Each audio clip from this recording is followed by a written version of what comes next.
Sayyidina Al-Hasan wal Husain wa dzurriyyatihim al-jami'i wa usulihim wa furu'ihim anna Allah yataghashahum birrahmati wal maghfirati wa yu'idu alaina wa dzurriyyatina min barakatihim as'arihim wa anwarihim wa ulumihim wa nafahatihim wa khususiyatihim wa karamatihim wa yahmina bihimayatihim fid dini wad dunya wal akhirah wa anna Allahal karima yuqawwi alaina al-imana wal yaqina wal ridha wa taslima wa anna Allaha yamunnu alaina bil afiyatil kamilati wa taufiqi wal hidayati wal istiqamati wa tulil umri fi ta'atillah wa rasulihi wa hifzil imani wal wafati alaihi innahu arhamur rahimin wa rizqan halalan thayyiban mubarakan wasi'an wal ghina anin nasi wa likulli niyatin sholihatin wa ila hadratin nabiyya sallallahu alaihi wasallam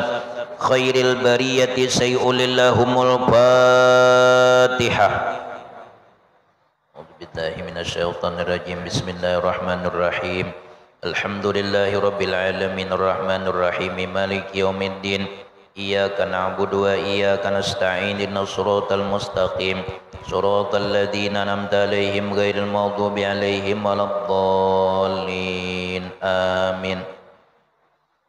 Allahumma shalli wa sallim ala sayyidina Muhammadin wa ala ali sayyidina Muhammad. Ya ummana Siti Khadijah, ya ummana Siti Khadijah, ya ummana Siti Khadijah, ya ummana Siti Khadijah, ya ummana Siti Khadijah, ya ummana Siti Khadijah, ya ummana Siti Khadijah, ya ummana Siti Khadijah, ummana Siti Khadijah, ya ummana Siti Khadijah, wanita suci pujaan Nabi, ikhlas membantu dakwah Islami, memakan anggur dari surgawi, mendapat salam Rabbul Izzati. Ya ummana Siti Khadijah, ya ummana Siti Khadijah. Nabi sayangkan Siti Khadijah, Nabi cintakan Siti Khadijah, Nabi banggakan Siti Khadijah, Nabi muliakan Siti Khadijah, ya ummana Siti Khadijah, ya ummana Siti Khadijah, ya ummana Siti Khadijah, ya ummana Siti Khadijah. ya Rasulullah, pandanglah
العطايا اغفر لنا الخطايا بأشرف البرايا وأمنا خديجة يا واهب العطايا اغفر لنا الخطايا بأشرف البرايا وأمنا خديجة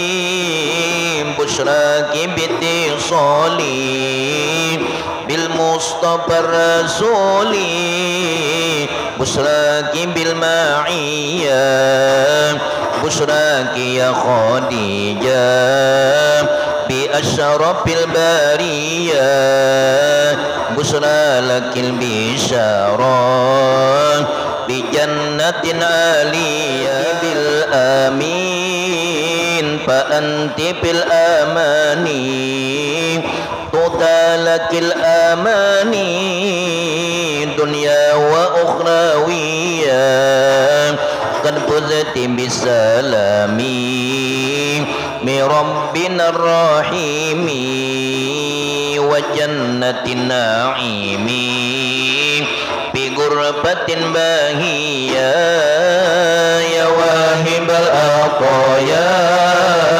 اغفر لنا خطايا بأشرف البرايا وأمنا خديجة يا واهب العطايا اغفر لنا الخطايا بأشرف البرايا وأمنا خديجة روحت الطيار تشدو بليالي المولد وبريق النور يبدو من معاني أحمد وبريق النور يبدو من معاني أحمد وبريق النور يبدو من معاني أحمد بليالي المولد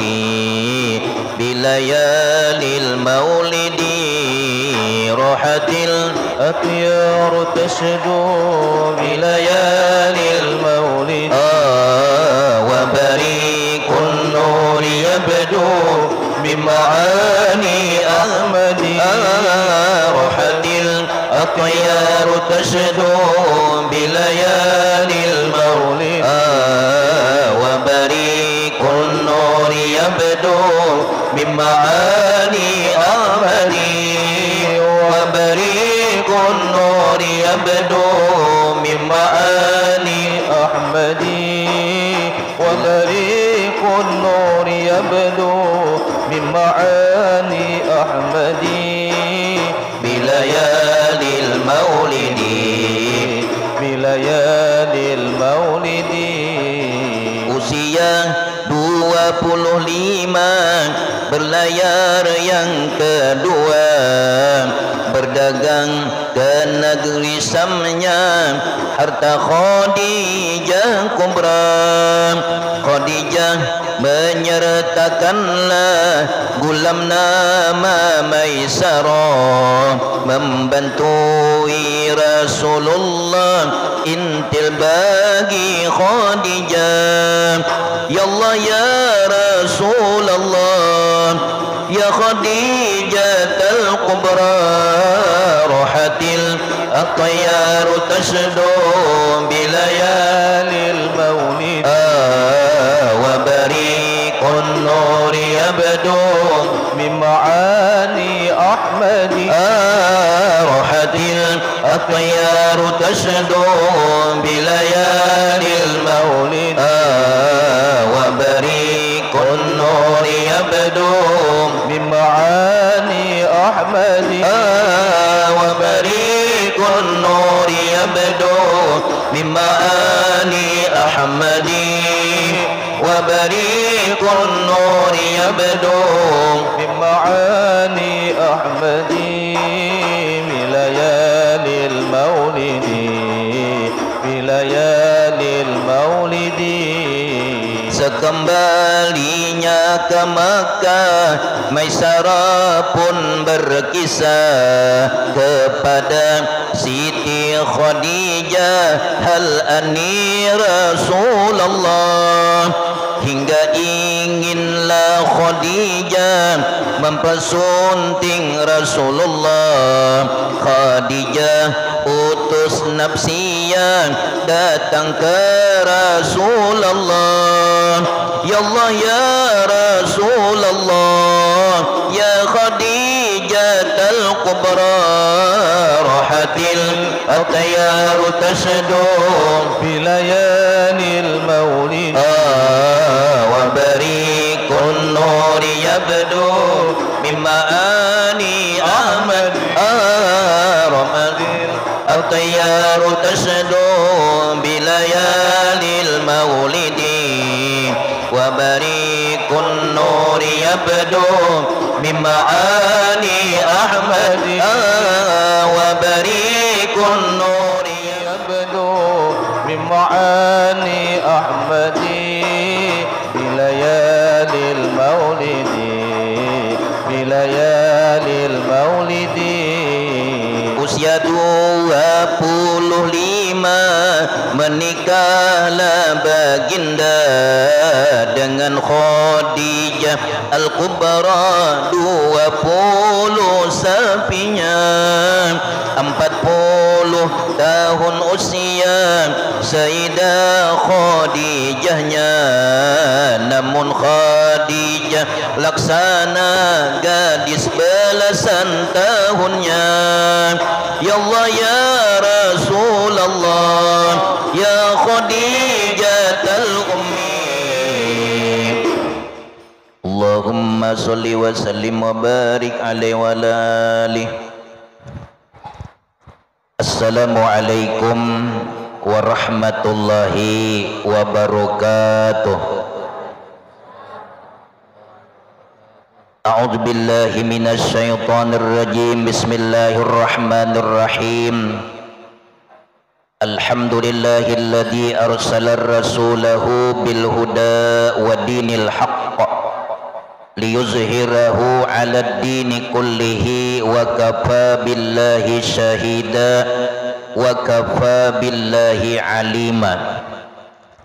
Ashhadu an la ilaha illallah wahdahu la syarikalah wa ashhadu anna sayyidana wa nabiyyana Muhammadan abduhu wa rasuluh sayyidul anbiya'i wal mursalin. Allahumma salli ala ruhi Muhammadin fil arwah wa ala jasadihi fil ajsad wa ala qabrihi fil qubur. Subhanaka la ilma lana illa ma 'allamtana innaka antal alimul hakim wa tub 'alaina innaka antat tawwabur rahim wahdina wa waffiqna ila siratikal mustaqim wa 'afina wa'fu anna birahmatika ya arhamar rahimin. Qala al-musannif rahimahullahu ta'ala wa nafa'ana bi'ulumihi fid darain amin. Nawaitu an a'takifa fi hadzal masjidi sunnatan lillahi ta'ala. Faqad qala Allah subhanahu wa ta'ala fi kitabihil mubin. A'udzu billahi minasy syaithanir rajim.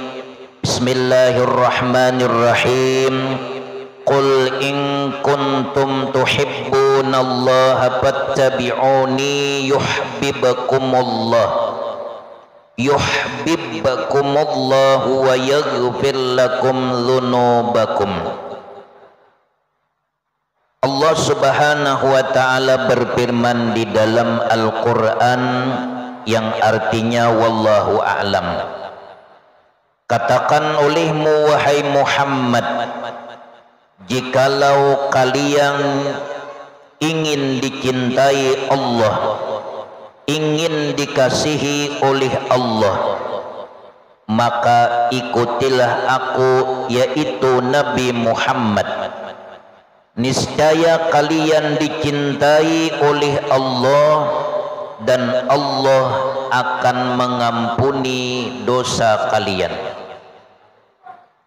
Adapun cara mencintai baginda Nabi sallallahu alaihi wasallam, pertama yaitu menghidupkan sunnah baginda Nabi sallallahu alaihi wasallam dengan cara mutabaah, mengikuti apa-apa yang telah disabdakan atau yang telah dicontohkan atau yang telah diperintah oleh baginda Nabi sallallahu alaihi wasallam, dan apa-apa yang dilarang oleh baginda Nabi sallallahu alaihi wasallam. Itu cara mencintai Nabi sallallahu alaihi wasallam. Tandanya kita banyak di batang tubuh kita ini menggawi sunnah-sunnah Nabi. Yang kedua, cara mencintai baginda Nabi sallallahu alaihi wasallam yaitu memperbanyak salawat kepada junjungan baginda Nabi sallallahu alaihi wasallam. Karena orang yang banyak bersalawat kepada Nabi, dengan berkat salawat kepada Nabi, mudah-mudahan akan tertanam kecintaan atau mahabbah ataupun sayang kepada baginda Nabi sallallahu alaihi wasallam. Dan orang yang banyak bersalawat kepada Nabi sallallahu alaihi wasallam itu nanti kedudukannya dekat dengan baginda Nabi sallallahu alaihi wasallam. Mudah-mudahan Allah mudahkan lisan kita untuk berzikir kepada Allah, untuk memuji baginda Nabi sallallahu alaihi wasallam. Amin ya rabbal alamin. Wa qala Hasanul Basri radhiyallahu taala anhu, dan berkata seorang ulama wali Allah taala Sayyidina Hasanul Basri radhiyallahu taala anhu, ujar Sidin bercita-cita, waditu law kana li mislu jabali Uhudin zahaban. Ini Sidin bercita-cita, ya kita tuh mahayal. Ujar guru semalam kalau mahayal sugih. Ujar Hasanul Basri, beliau berkata, seandainya, ujar Sidin, aku nih Sidin, seandainya baisi nang kaya sebesar gunung Uhud berupa emas. Ini kan mahayal beisi harta nang kaya apa gananya besarnya nang kaya gunung Uhud berupa emas. Ini kada miliaran lagi, triliunan. Fa'amfaqtuhu ala qiraati maulidin nabiyyi sallallahu alaihi wasallam, maka ujar Sidin akan aku sedekahkan, akan aku impakan atas dibacanya maulid Nabi sallallahu alaihi wasallam. Jadi boleh aja guru ilmi bercita-cita, amunnya aku beisi duit 10 miliar kaina memberi guru arsa 1/2 M, memberi panitia saya kurang 100 juta, 400, masih banyak lebihan 10 miliar boleh aja. Dan kaina nukar sapi misalnya 5 ikung, julung ke masjid untuk akikah, dagingnya diaruhakan untuk maulid Nabi sallallahu alaihi wasallam 5 kali 20 juta, berapa? 100 juta, masih banyak lebihan. Sisanya menambahi pulang, nambahi rumah, nambahi paumaan, kada menambah bini, kada guru lah. Ini nak aulia Allah taala. Sidin bercita-cita, seandainya Sidin aku berisi mempunyai sebesar gunung Uhud berupa emas, maka ujar Sidin aku impakan, aku sedekahkan atas pembacaan maulid Nabi sallallahu alaihi wasallam. Ni orang imannya nang luar biasa. Ada ulun belum lagi nang sampai nang aine, belum lagi. Mudahan kita juga diberi Allah Ta'ala nang kaya sidin. Artinya kada sayang lawan harta.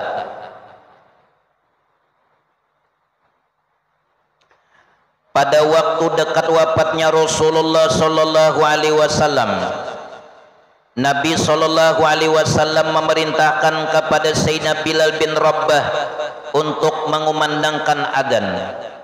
Maka Bilal bin Rabah adzan sidin. Allahu akbar, Allahu akbar.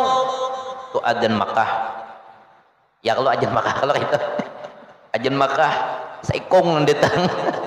Adzan Makkah minggu dudi adzan nang lain Makkah pulang hantam sidin lagu Indosiar. Allahu akbar, Allahu akbar. Berdua jemaahnya datang, tuha kokoh pulang mati. Nah kaum nih alhamdulillah bertambah jemaah. 3 hari berubah pulang ajannya, ajan RCTI. Berubah ajannya pulang, alhamdulillah tetap berdua jemaahnya. Nah kaum yang denasib nih, hantam kaum lagu nang dangdut pulang, hantam kaum lagu dangdut. Sampai beliau nang hayyalus salah tuh, hayyalus salah, hayyalus salah. Habis buntingkiran keluaran, oh guru ilmi apa bedangdutan nggak jadi matingkir. Nah adzan Bilal, turunan Muhajirin dan Ansar datangan ke Masjid Nabawi, masjidnya Rasulullah. Ketika adzan dikumandangkan, maka berdatanganlah kaum Muhajirin dan kaum Ansar berkumpul di Masjid Nabawi Madinatul Munawwarah. Setelah semuanya berkumpul, maka naiklah baginda Nabi sallallahu alaihi wasallam yang mulia ke atas mimbar untuk memberikan khutbah. Ini terjadi setelah Al-Quran surah Al-Maidah turun kepada Nabi sallallahu alaihi wasallam yang berbunyi al-yauma akmaltu lakum dinakum wa atmamtu lakum ni'mati wa raditu lakumul Islam madina. Pada hari aku Allah Ta'ala sempurnakan agama kalian dan aku sempurnakan nikmat bagi kalian, nikmatku, dan aku ridai bagi kalian bahwasanya Islam sebagai agama kalian. Kemudian baginda Nabi sallallahu alaihi wasallam menyampaikan khutbah beliau di hadapan para sahabat kaum Muhajirin dan Ansar. Ujar Rasulullah bersabda, "Ma'asyiral muslimin, wahai sekalian jamaah kaum muslimin, inni lakum nabiyya wa nasihan wa da'iyan ilallahi ta'ala biidnihi." Sesungguhnya aku adalah nabi bagi kalian, sebagai penasihat bagi kalian, dan orang yang mengajak kalian kepada Allah Subhanahu wa Ta'ala dengan idinnya. Pada hari ini, ujar Rasulullah, aku ingin bertakun lawan kalian. Adakah orang yang pernah teraniaya atau yang pernah aku zalimi? Ujar Rasulullah, kalau ada hendaklah berdiri dan balaslah aku sebelum aku dibalas pada hari kiamat. Kisaslah aku sebelum datangnya kisas terhadap aku ya Nabi pada hari kiamat.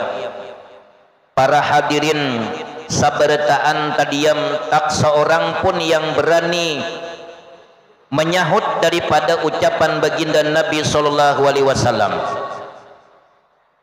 Lalu Nabi mengulangi pulang ucapan beliau sampai 3 kali Rasulullah mengulangi ucapan sidin. Setelah selesai mengucapkan seruan beliau yang ketiga kalinya, tanpa diduga ternyata ada seorang daripada jamaah yang bernama Sayyidina Uqasah, Sayyidina Aqasah bin Muhsin, berdiri dan maju berjalan ke arah mimbar baginda Nabi Muhammad sallallahu alaihi wasallam dengan langkah yang pasti. Setelah beliau maju beberapa langkah, maka berhenti Sayyidina Akasah tepat di hadapan mimbar Nabi sallallahu alaihi wasallam seraya beliau berkata, rupanya di antara sahabat tadi ada nang wani pian maju menghadap Nabi. Lalu Sayyidina Akasah berkata, wahai baginda Rasulullah, seandainya pian kada mengatakan dengan berulang-ulang, kisaslah aku sebelum aku dikisas pada hari kiamat, maka ujar Sidin, apabila aku mempunyai kesalahan dengan kalian, tidaklah hamba berani maju menghadap baginda Rasul sallallahu alaihi wasallam.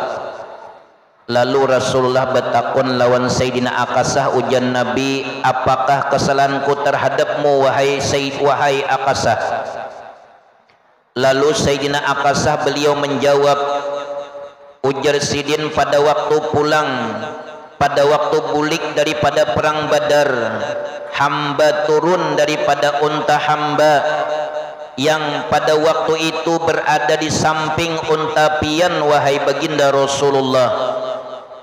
Namun tiba-tiba baginda mencabut cambuk untuk mencambuk unta baginda supaya laju jalannya. Saat mencabut itulah cambuk baginda mengenai badan hamba, dan hamba tidak tahu apakah baginda sengaja atau tidak dengan sengaja yang demikian itu. Ulun kada tahu apakah pian mencambuk ulun bersengaja atau kada jasidin. Maka berkatalah junjungan kita Sri Baginda Nabi Agung Nabi Muhammad sallallahu alaihi wasallam, kalau begitu cambuklah, balaslah wahai Akasah sebelum aku dikisas pada hari kiamat nanti. Kemudian ringkas kisah baginda Nabi sallallahu alaihi wasallam memerintahkan kepada Sayyidina Bilal bin Rabbah, itu tukang adzan baginda Nabi, untuk mengambilkan cambuk ke rumah anak beliau yang bernama Siti Fatimah radhiyallahu taala anha.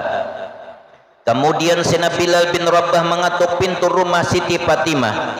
Sesaat terdengar daripada dalam rumah, siapakah yang mengetuk pintu ini? Kata Ummina Fatimah dari balik pintu rumah beliau. Lalu Sayyidina Bilal menjawab, ujar Sidin, ulun Bilal, ulun disuruh oleh baginda Rasul datang ke sini untuk mengambil cambuk. Ulun ni bahasa Tamban. Sambil menyerahkan cambuk, Ummina Fatimah bertakun lawan Sayyidina Bilal, apa yang akan dilakukan abah ulun wahai Bilal? Lalu Sayyidina Bilal menjawab, ujar Sidin, abah pian yaitu Rasulullah minta dicambuk kepada orang yang pernah teraniaya oleh beliau di dunia ini sebelum datangnya pembalasan di hari kiamat nanti. Kemudian Sayyidina Bilal kembali menuju masjid untuk menyerahkan cambuk tersebut kepada baginda Nabi sallallahu alaihi wasallam. Kemudian menyuruh Sayyidina Bilal untuk menyerahkan cambuk tersebut kepada Sayyidina Akasah, dan diterimalah oleh Sayyidina Akasah itu cambuk. Melihat pemandangan yang demikian, berdirilah Sayyidina Abu Bakar As-Siddiq radhiyallahu taala anhu dan Sayyidina Umar bin Khattab radhiyallahu taala anhu. Keduanya berdiri karena kada tega melihat Rasulullah akan dicambuk oleh sahabat Nabi yang bernama Sayyidina Akasah. Dan berkatalah mereka berdua, wahai Akasah, jangan engkau mencambuk, jangan engkau mengkisas Rasulullah. Cambuklah kami di mana dan berapa kali pun engkau inginkan sebagai ganti daripada baginda Rasulullah sallallahu alaihi wasallam. Masya Allah, luar biasa sahabat Nabi, rela menyerahkan batang tubuh asal Nabi jangan disentuh, jangan dipukul. Maka berkatalah junjungan kita Sri Baginda Nabi Muhammad sallallahu alaihi wasallam kepada kedua sahabat beliau, ujar Nabi, duduklah kalian berdua, karena yang menyuruh adalah pimpinan Nabi yang mulia, Rasul yang agung, Maka sahabat tadi pianang berdua tadi maasi dudukan sidin berdua. Kemudian berdiri dan berkata lagi Sayyidina Ali karramallahu wajhah. Ujar Sayyidina Ali berkata, wahai Akasah, jangan engkau cambuk Rasulullah di hadapanku selagi aku masih hidup. Wahai Akasah, jikalau engkau ingin mencambuk Rasulullah, maka cambuklah aku di mana dan berapa kali pun engkau inginkan sebagai ganti daripada Rasulullah sallallahu alaihi wasallam. Atau ini perutku, ujar Sidin sambil membuka baju. Pukul saja wahai Akasah. Maka bersabdalah Nabi kepada Sayyidina Ali, ujar Nabi, sesungguhnya Allah sudah mengetahui kedudukan dan niat engkau wahai Ali. Maka duduklah, ujar Rasulullah. Maka duduklah Sayyidina Ali. Kemudian imbah itu pulang berdiri pulang Sayyidina Hasan dan Sayyidina Husain, cucu baginda Nabi sallallahu alaihi wasallam, sambil berkata, wahai Akasah, jikalau engkau ingin mengkisas baginda Nabi Muhammad, maka kisaslah cambuklah kami berdua sebagai ganti daripada Rasulullah sallallahu alaihi wasallam. Maka berkatalah Nabi kepada kedua cucu beliau, ujar Rasulullah, wahai pendingin kedua mataku, duduklah kalian berdua. Wahai pendingin kedua mataku, ujar Nabi, duduklah kalian berdua. Kemudian Nabi sallallahu alaihi wasallam berkata kepada Sayyidina Akasah, wahai Akasah, sekarang pukullah di mana engkau dahulu terpukul. Lalu Sayyidina Akasah berkata, wahai baginda Rasulullah, sewaktu baginda memukul hamba, saat itu hamba tidak berpakaian. Hamba tidak berpakaian wahai Rasulullah. Mendengar penjelasan Akasah, Nabi sallallahu alaihi wasallam kemudian beliau membuka pakaian beliau. Demi melihat pemandangan yang mencekam ini, maka terdengarlah teriakan-teriakan para sahabat yang meminta kepada Akasah untuk tidak mencambuk baginda Nabi sallallahu alaihi wasallam. Manakala Akasah melihat keputihan jasad baginda Nabi sallallahu alaihi wasallam di hadapan beliau, maka tersungkurlah batin Akasah. Terkejutlah Akasah, tersungkur batin Akasah. Kemudian Akasah mendekati baginda Nabi sallallahu alaihi wasallam, yang mana pada waktu itu Sayyidina Akasah sedang memingkuti cambuk, dan langsung beliau mencium jasad Nabi yang mulia sallallahu alaihi wasallam, dan seraya berkata, ujar Akasah, wahai baginda Rasulullah, demi Allah, siapakah yang tega mencambuk baginda? Wahai baginda Rasulullah, sebenarnya hamba melakukan ini semuanya untuk melihat dan menyentuhkan jasmani hamba dengan jasmani baginda yang mulia. Masya Allah, rupanya orang pintar Sidin ini sekalinya. Dikira sahabat tadi hendak memukul Nabi, sekalinya hendak melihat batang tubuh Nabi yang mulia dan hendak menyentuhkan jasad Sidin kepada jasad Nabi yang mulia lagi agung. Setelah melewati kejadian tersebut yang mencekam itu, kemudian Nabi sallallahu alaihi wasallam beliau seraya bersabda, ala may yuhibbu ayanzura ila ahlil jannati falyanzur ila hada saksi. Ujar Nabi, perhatikanlah, barang siapa yang hendak melihat kepada ahli surga, maka lihatlah ini laki-laki, yakni Sayyidina Akasah. Karena batang tubuh Sidin bersentuhan dengan kulit baginda Nabi sallallahu alaihi wasallam yang mulia. Inya Sayyidina Akasah ini mengetahui rahasia pertemuan Jibril dengan Rasulullah ketika Jibril mencari tulisan khatamun nubuwah yang ada di batang Nabi. Lalu Jibril membuka baju Rasulullah dan melihat tulisan itu di balikat baginda Nabi sallallahu alaihi wasallam. Lalu Jibril berkata, Ujar Jibril, wahai Rasulullah, siapa yang menyentuh kulit peliapian maka tidak akan dimakan oleh api neraka. Maka ini diketahui, diintai oleh Sayyidina Akasah beberapa waktu yang telah lewat.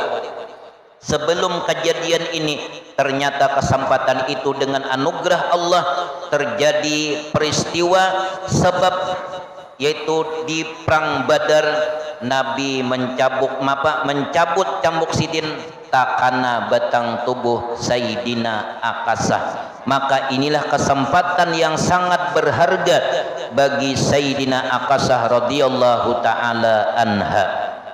Apa yang dapat kita ambil daripada pelajaran yang sangat berharga ini? Pertama, kita wayah ini kada mungkin lagi melakukan seperti yang dilakukan oleh Sayyidina Akasah, karena Nabi sudah wafat lebih 1400 tahun yang telah lewat, dan kita kada pernah bertemu Nabi. Tapi mudah-mudahan Allah Ta'ala pengasih penyayang, mudah-mudahan Sidin memberikan kesempatan kepada kita untuk memandang wajah baginda Nabi sallallahu alaihi wasallam walaupun di dalam mimpi. Tapi ulama memberikan jalan kepada kita, itu dengan jalan hakikat. Kayak apa jalan hakikat?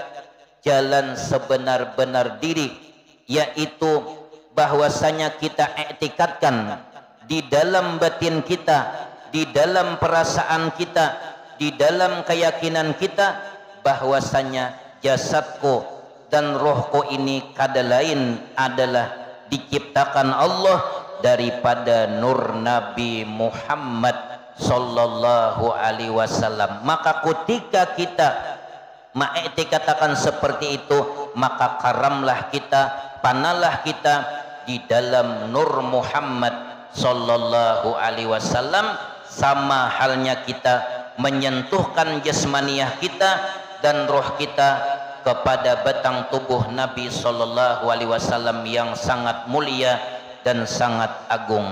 Mudah-mudahan barakat kita membaca manaqib, menyebut daripada kemuliaan Rasulullah dan menyebut daripada kemuliaan daripada Ummina Khadijatul Kubra, mudah-mudahan dosa kita bertaan diampuni Allah Subhanahu wa taala, dan mudah-mudahan dosa mama abah kita diampuni Allah Subhanahu wa taala, dan mudah-mudahan segala hajat dan permohonan kita di dalam kebaikan mudah-mudahan dikabulkan Allah Subhanahu wa taala, dan semoga Allah Subhanahu wa taala menjauhkan kampung kita daripada berbagai macam musibah, dijauhkan daripada kebakaran, kecurian dan sebagainya. Amin amin Allahumma ya rabbal alamin. Lebih kurangnya ulun banyak minta ampun, minta halal, minta ridho dunia dan akhirat. Hadanallahu wa iyyakum ajmain. Assalamualaikum warahmatullahi wabarakatuh.